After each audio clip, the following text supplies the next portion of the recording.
நண்பர்களே, தனித்து இருக்கக்கூடிய ஒரு வாழ்க்கையிலிருந்து நீங்கள் முழுமையாக விடுபடாத வரை தயவு செய்து ஒரு துணையை நீங்கள் தேடாதீர்கள். மற்றொரு உறவை உங்களது வாழ்க்கைக்குள் தயவு செய்து அழைத்து வராதீர்கள்.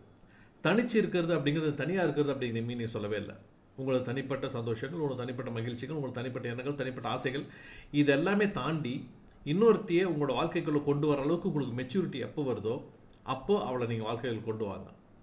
அப்படி இல்லாமல் நிறைய பேர் என்ன தப்பு பண்ணுறாங்க அப்படின்னா, அவர்களுடைய வாழ்க்கையவே அவங்க முழுசாக புரிஞ்சுக்காமல் இருப்பாங்க. அப்படி இருக்கும்போது இன்னொருத்தையும் உள்ளே கொண்டு வந்துருவாங்க.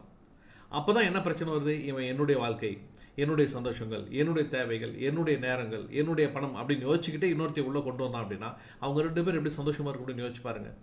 அப்போ உங்கள் தனிப்பட்ட வாழ்க்கையிலிருந்து இன்னொருத்தையை உள்ளே கொண்டு வந்தாலும் அதை 2த்தையும் என்னால் பேலன்ஸ் பண்ண முடியும் அப்படிங்கிற மெச்சூரிட்டிக்கு நீங்கள் எப்போ வரீங்களோ அப்போ ஒரு துணை உங்கள் வாழ்க்கைக்கு கொண்டு வாங்க.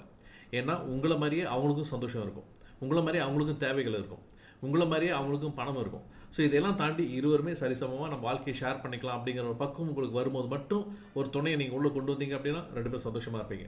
அப்படி இல்லை அப்படின்னா நிறைய பேருக்கு சண்டை போட்டுக்கிட்டு இருக்கிற மாதிரி நீங்கள் இருவரும் சண்டை போட்டுட்டு தான் இருப்பீங்க. உஷாராக நடந்துக்கோங்க, வாழ்க்கை உங்களுடையது.